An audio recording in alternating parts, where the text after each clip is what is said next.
next week. We were here, but now we're moving towards Chinatown. Main Street is big and we want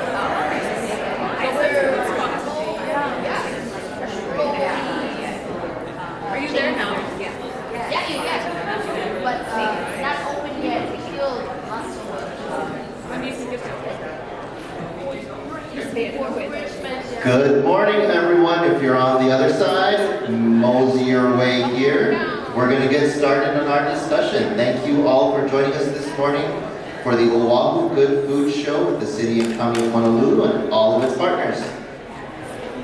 My name is Dexter Kishida. I have the privilege to be here and help moderate a few sessions this morning around buying local, selling local, and all things local.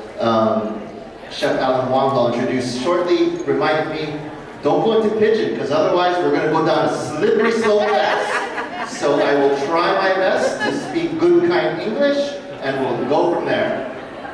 Really appreciate you all being here. It's supporting agriculture is a huge and important piece living in Hawaii.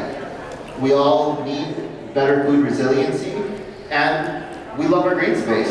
So 2 good reasons why buying local is important. Just before coming to the Hawaiʻi Department of Agriculture, I worked for the city as its Food Security and Sustainability Program Manager in the Office of Economic Revitalization and Climate Change Sustainability and Resiliency. The city likes really long titles and names, obviously, but that's where we came up with the Oahu Good Food Show. A way that we can work together as a community, as Oahu, to both measure and then change our buying habits. So I would like to, don't see him yet, but we do have some really special guests and folks that I would like to thank. Our sponsors today, the Hawaii Tourism Authority, the Oahu Visitors Bureau, Council for Native Hawaiian Advancement, and the Hawaii Institute for Public Health, Hawaii Public Health Institute, all key partners in helping to plan and implement today's show. So let's jump in. Our first panel this morning is with James Beard award-winning chef Alan Wong.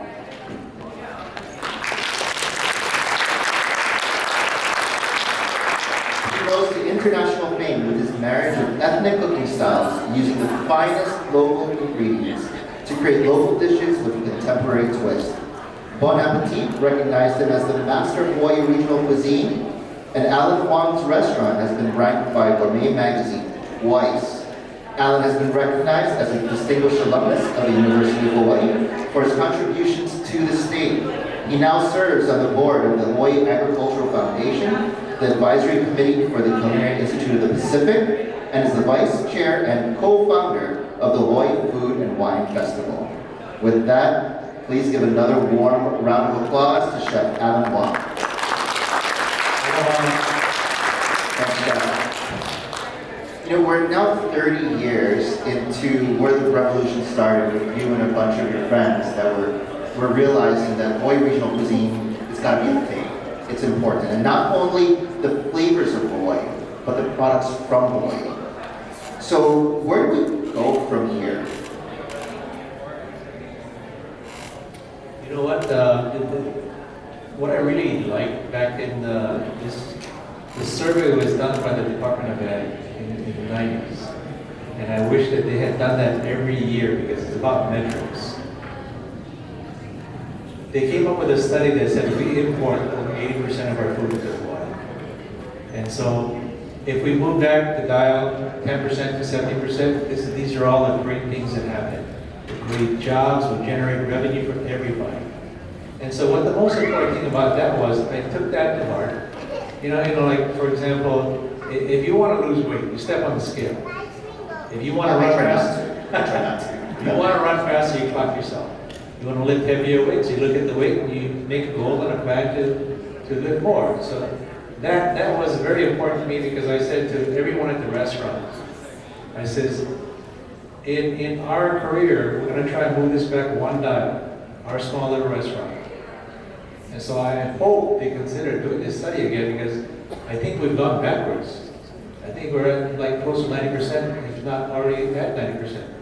That is a figure that we're kind of assuming a little bit. Again, no study has been made. Now as the deputy at the Department of Ag, point taken. We definitely just had a meeting yesterday to talk about that we need to measure. We've been sailing the ship blind. And in fact, that's sort of how the Oahu Good Food program started in the city. We realized this data is so old, and we didn't have the capability to survey all the farmers. But what we could do is work with restaurants, hotels, institutions, and see what they buy. Now, if they say they start off at 20%, and they can get to now 30% a year later, 35%, then we know we're making a difference. And so that we took it from the opposite end on the demand side. And with that, as a restaurateur, how did you figure this out? Because a lot of us, I came from schools and restaurants, and it's a hard nut to crack sometimes to start bringing local in. Because I want a watermelon tomorrow. I used to pick up the phone. Now I think it's like click, click. But I used to pick up the phone and say, Auntie, I need a watermelon tomorrow, or like 40 pounds, and it'd be on my door tomorrow. I don't know if local production works like that. So how did you pull it off? We didn't pull off anything. We just, what I wanted to do was have the guests come and taste Hawaii. So what does taste Hawaii mean? You know, you want to eat the fruits and vegetables that we grow here, the fish from our oceans. And the second layer of Taste Hawaii is to taste, you know, our culture. You know, local people, we grew up with certain things, ingredients and flavors. I grew up more on crack seed and lihimoe than potato chips. So how do you take that lihimoe flavor and put it on a menu? So I simply took a very good tomato, put the lihimoe dressing on the plate, and it was a little bit of taste of Hawaii. So I saw the ho'io, you know, the ho'io guy, Brandon. You know, he had kamaboko and dried shrimp. These are all the local flavors that before, a long time ago, in the hotels, in the employee cafeteria, they were for the employee meal. But now finally they're coming out mainstream into restaurant menus. And so that was to say to everyone coming to the restaurant, hey, this is our heritage, this is our culture. You know, we're celebrating our plantation immigrant history. So it wasn't about trying to pull it off, it just came naturally, and it just organically grew. And as you brought in the local flavors, not just the flavor profile, but the actual products, you know, was it as easy as just picking up the phone and saying, I need 20 pounds of local tomatoes tomorrow? Or was it more than that? It was much more than that. You know, it was about making a connection, and then it was about going to the farm. And by the way, I think all children should go onto a farm at least one time. Amen. Absolutely. In fact, one of the Hawaii Public Health Institute programs is a farm-to-school hui. And they encourage school gardens, they encourage farm field trips, and then more local foods getting into the schools. So, perfect. So it's about relationships. I think this is a wonderful tool. But we have to get away from this and actually go onto the farm, meet the farmer on the farm, and develop a relationship. I mean, I don't know how you can develop a relationship by texting somebody, you know? And it's always a great thing when you can call the farmer and say, hey, can you try this? Can you grow this for me? And then the farmer says to the chef, what would you like me to grow for you? But it took some relationship building first before that trust could happen? When you develop the relationship, trust happens, you know. Trust kind of happens and builds from there, yeah. You know, so I guess my farm game is not enough for me to really get a view of local agriculture then. What I really find key, and I used to work for the Kokoa Hawaii Foundation, and so we supported things like environmental education field trips. And that one farm visit, you know, we've had so many stories of one farm visit just totally changing a kid's mind on what local ag is.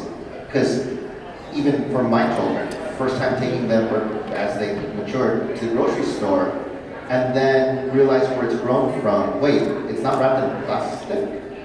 Because that's how I see, in fact, one of the grocery stores, I saw 3 corn cobs, beautiful plastic wrapped cellophane all the way around all 3 corn cobs, not realizing how it really grows. And so as you build these relationships, you even ventured into some, in my opinion, risque territory. That tomatoes, okay, kind of usual, but then you went into tilapia. Can you tell me about your exploration into tilapia at Alan Wong's? Tilapia has such a bad stigma that when you ask somebody, you eat tilapia? They say, no. Says, your parents eat tilapia? No. Then why don't you like tilapia? Because everyone was brainwashed into thinking that all the tilapia came from Rubbish. Hawaii. But for me, there was one summer where there was a ban on bottom fish. So you're talking about onaga, opakapaka, ehu, lehi, sea bass, and these are some of the best tasting fish we have in Hawaii. They were being overfished. And so we allowed 3 months originally during the summer to spawn. 3 months turned into 6 months. And we have not had a ban since. But when I look at tilapia, I look at the kona kampachi. We had a lot of farm-raised moi before, not as much today. I see an alternative source of fish that I can put on the menu that says, this is locally raised, this is from Hawaii. Because if we don't find alternative fish, what we don't want to do is overfish one species in the ocean. And already we're starting to see that happen. That is just not sustainable, because to me, sustainability is we making the decisions today so that our grandchildren's children can enjoy what we enjoy today, like opakapaka, onaga, and whatnot. And so tilapia becomes an important thing. Farm-raised fish becomes an important thing. So I did a blind tasting. I had tilapia at 12 o'clock on the plate. I had mai at 4 o'clock, and then opakapaka at 8 o'clock on the plate. And there was a simple common garnish and sauce. And so the waiter's job was to ask, which one do you like best? 12 o'clock, 4 o'clock, or 8 o'clock? It was blind. 66% chose tilapia. No way. Yes, even over opakapaka. I could have told the difference, I'm sure. No, that's so interesting. You would think, again, because just the connotation of it is like, ugh. But really, the flavor is amazing. It's a very nice oily fish. And I believe there's some folks that are working on even doing kind of a fish stick for kids. Because cod and some of these other white fishes that are usually used are also getting overfished. I grew up on fish sticks too. That would be awesome. Yeah, a locally made fish stick, amazing. And we were talking just before this, and you were talking about some work with kids. So some of these folks are from hotels, some from schools, and either way, they're part of the clientele is children. So what are some of your experiences in working with children to start turning their taste to local? I have an employee that asked me to go to a second grade class. And so I said, okay, I'll do it on one condition. Parents had to come. So I went and I did a bunch of side-by-side tastings. I did a local wine-ripened tomato on the same plate as an imported mainland tomato. I did a local grass-fed beef patty on one side, and then an imported beef patty on one side, on the other side. I did tilapia and mahi. And so my hope was that not only the kids just taste, learn, understand, and become more aware. And there is a difference when you do it side by side, but the parents also see that. My hope was that when they go to the store, the supermarket, and their child says, Mom, Dad, hey, remember that local grass-fed beef patty? We really enjoyed that. Can we buy that for a hamburger? Because as a small restaurant, we could only purchase so much. But if the majority of the household starts buying local, we move that dial back 1% little quicker. Absolutely, and that is some of the hope, right? That is, as schools start serving things like breadfruit, maybe, because when we first did it when I was at the DOE, we couldn't remember the last time breadfruit was ever served in school, and some kids were like, "Oh, what is this? You're trying to kill me?" But over time, kids get used to it, and in some cases, like a beautiful, ripe, vine-ripened local tomato, they realize this is delicious, and the nag factor works. Because I still see it in the store, and moms don't take off their slipper and whack their kid anymore. They just go, okay, fine, we'll get the tomato. So I agree. Any way we can do that, so thinking keiki menus and things like that, what can we do to start shaping and introducing these local products and locally grown and made items to the kids? But all of this starts maybe even before the seed, because it's sort of a chicken and the egg thing, but bees have been a passion project of yours. So could you, why bees? At first it's like, what? That's not food. Well, I guess it's honey, but why bees? This was on the cover of Time magazine a little while ago. Bees are disappearing. For whatever reason you can think of, whether it's pesticides in the ground, the cell phone, magnetic waves, they're disappearing, and they are responsible for about 90% of the world's food supply. And so what happens when they disappear? So I wanted to bring light to that. And so we partnered with Hilo, Dr. Norna Tsutsumi, and I had actually met her at UH a long time ago. She was doing a study on fruit flies. And so she was taking care of bees and teaching her students how to take care of the bees. And so 13 years ago we went and we started a partnership that eventually created a program where the public could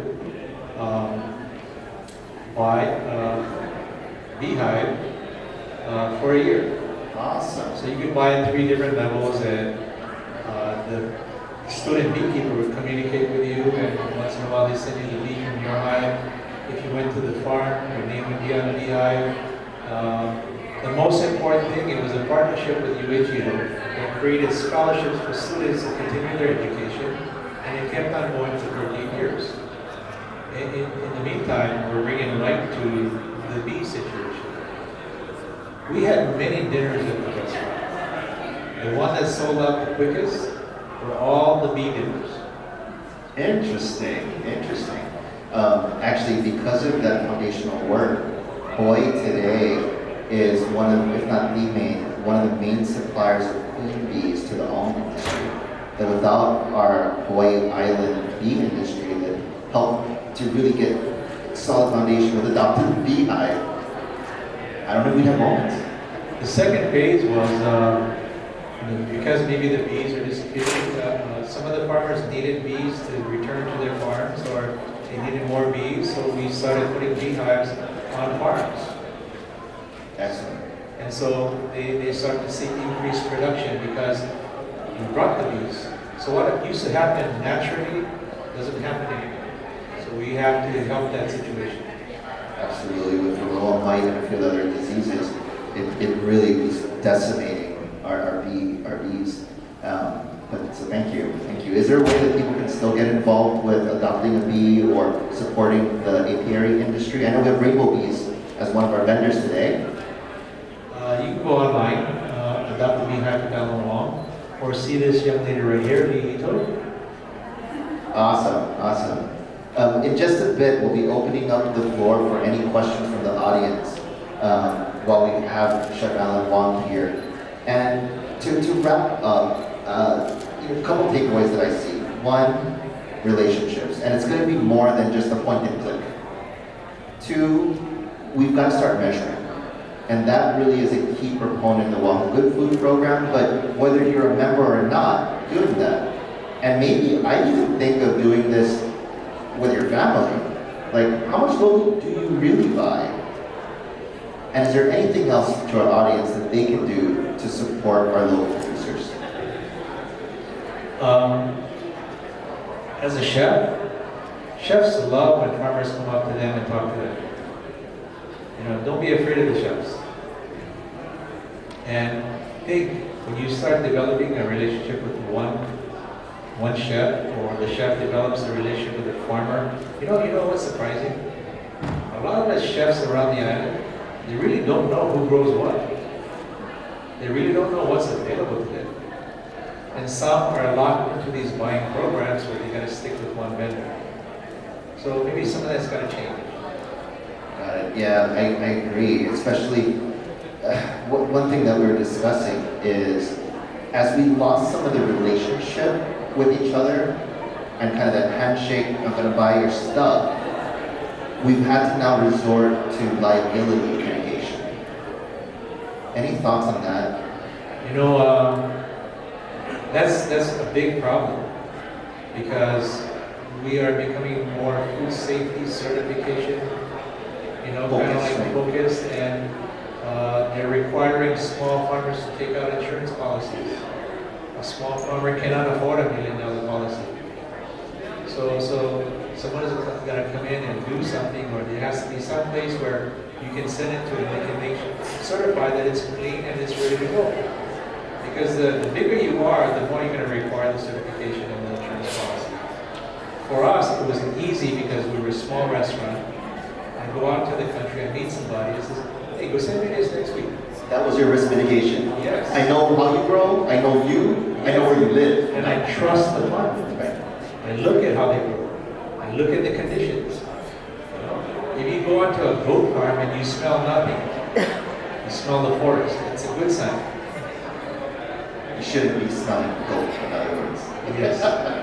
No, very, very true. And it is a difficult piece in the puzzle to solve. I know our food hubs and those entities are starting to really flourish in the pandemic. In the midst of just how horrible it was, really did help these hyper-regional micro-aggregation centers to really ramp up and work with their small farmers, where they can maybe hold the liability to then work with our hotel industry, with hospitals, and schools, which right now are requiring these really high levels of either insurance or GAP certifications and things like that. So the systems do need to be built, you're right, to kind of be the intermediary to build that relationship. And the hope is that this food hubs also can let restaurateurs, chefs know what's out there. There's some really cool products. Metro Grow, who's one of the vendors here, grows some amazing products I've never seen or heard or tasted of before, but grown right here in Hawaii. So before we open up to the questions from the audience, any last words or anything to the audience here, or should we just jump into questions? Okay, let's jump into questions. Anybody have anything for Chef Alan Wong? The first question is free, $5 after. Just make the check payable to Hawaiʻi Department of Ag. Chef Wong, if you were starting out again today, what would you see as the greatest opportunity? Let me repeat the question just so we can get this. If you were to start over today, what do you see as the greatest opportunity today? If you're just starting into the restaurant world. In what perspective? I think from the perspective of, as if you were a food producer, where would you look to grow? Let me answer that a little bit differently. If I'm opening a restaurant, it would help if you went to a source that listed all the farmers and what they produce. If I'm an up-and-coming farmer on a farm, grow something that no one else is growing, something like that. I mean, if you have a lot of lettuce growers, don't grow lettuce. There was a time when we had hearts of palm in a can. We had asparagus in a can with soft, mushy stuff, and now we're growing hearts of palm. You get it fresh, you get fresh asparagus. I see a lot of the European vegetables appearing on farms and on menus. That's a good thing. That is an interesting point, because the flavor of Hawaii that I grew up in might have been, or is different actually even than what my kids are growing up with. Quite frankly, I grew up spam and cabbage and that kind of foods. My children, I don't know if I've ever made it for them, quite to be blunt. And so their flavors are changing, because actually I think they're more complex, because now we're cooking Indian food at home, for example. But can we be authentic and true to the type of cuisine while still using local? So can I cook Indian food and still use local and still feel like I'm honoring the cuisine? Yes, you can. You just gotta take one ingredient and look at it and says, what local ingredient can I substitute to that? Great. Because sometimes you're like, oh, but the recipe's saying all of this, and so I just go to the grocery store and just buy whatever it is, instead of thinking a little harder and go, maybe if I replace a celery, with celery is something simple that doesn't really grow in Hawaii. I don't know any major celery producers here. What can I replace celery with in my stew even? Your stew? Well, if you really want to go local, you can make a stew out of anything. You can put sweet potatoes in it that are grown locally. We grow onions here. I've seen carrots. Unfortunately, the carrot, celery, broccoli, cauliflower, most of that's grown outside of Hawaii. And that's another opportunity for a farmer to get into that niche. Absolutely. Or market it as a replacement to these outside of Hawaii grown items. Any other questions from the audience? Young lady in the back. Chef, you said that some of the best things that a local farmer can do is they want to get involved in a restaurant is start talking to the chefs. How do you start that conversation? Where does that conversation begin? So how does the conversation begin when you're speed dating between a farmer and a chef? Is that kind of what you said? Okay. So how does this, right? It's always awkward. That initial is like, these are rock star chefs. Can I go? I'm just growing tomatoes. Should I go up to Chef Alan Wong? It's not really scary at all. I'm a local guy from Waipio, right outside of Wahiawa. I'm a public school graduate from Honolulu High School, and I welcome any farmer coming up to me and talking to me. Your alma mater, the ag teacher, just won Teacher of the Year. Yes, congratulations. That is a rock star. Wow, amazing. So great, thank you. Yeah, definitely. But it's hard because Julia Child back in the day kind of made chefs and cooking be more comfortable. Then Chef Ramsay came on the scene. And it's like, that's what we think. He yells at all these people all the time. So not all chefs are that, right? You can't get away with that today. HR problems. But to answer your question, if you can get phone numbers very easy today. But for me, if I don't recognize the phone number, I don't answer it. So maybe if you have the phone number, text, tell me who you are, and I can call you back. Awesome. And that would build that relationship. That's a start. Cool. And maybe in the beginning, so it's not scary, the text is easy, right? So same rules that as you're meeting people out and about, like same rules apply then, right? Going easy, don't be a weirdo, stop in the chat with your locally grown broccoli. But if I had a daughter and a boy texted her to go out, I would say, don't go out with him. Got it. Slightly different rules apply. I think there's another question over here. Yes, sir. So we see a lot of the producers here today, they're doing value add, where it's not just like the crop, there's ulu chips instead of just ulu. Can you talk about situations where a chef or a restaurant would want a value added product as opposed to just want a raw product? So, Chef Alan, could you kind of maybe share when would it be good for a chef to buy value add versus the raw ag product? Because there's a lot of value add in our show today.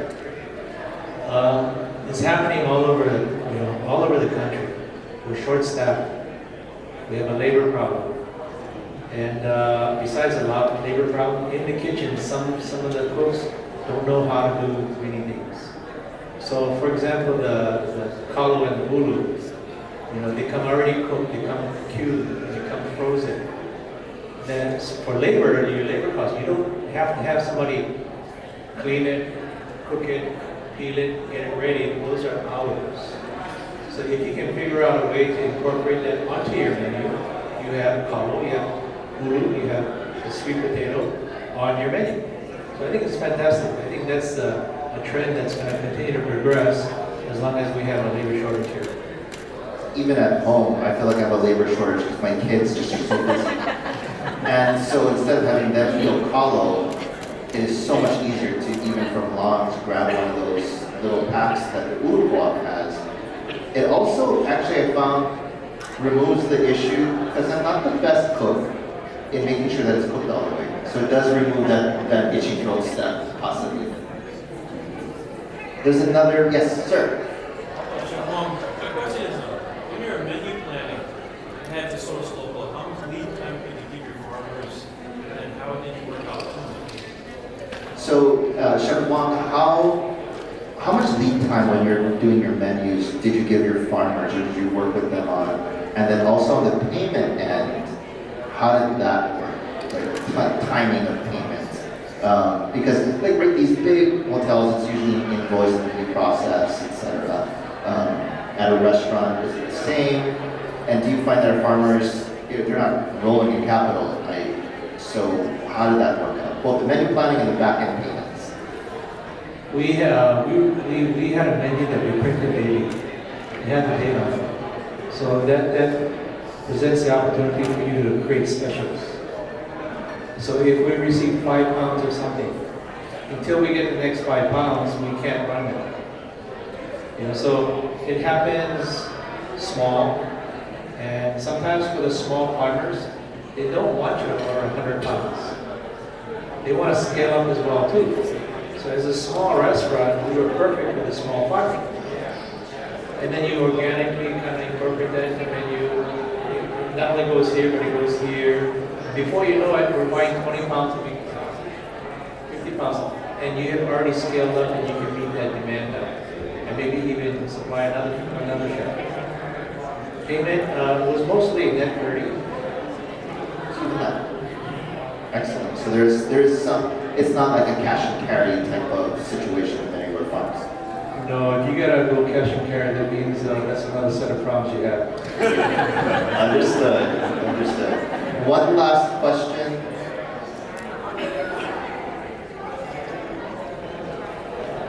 Sir. Last question, Chef Wong. When are you opening your next restaurant? We'll miss you. The future of Chef Alan Wong. You never know. I will never say no or never. It depends on the situation. The right place, the right situation, the right people that may be, or maybe a reincarnation. Thank you very much, Chef. Really appreciate your time.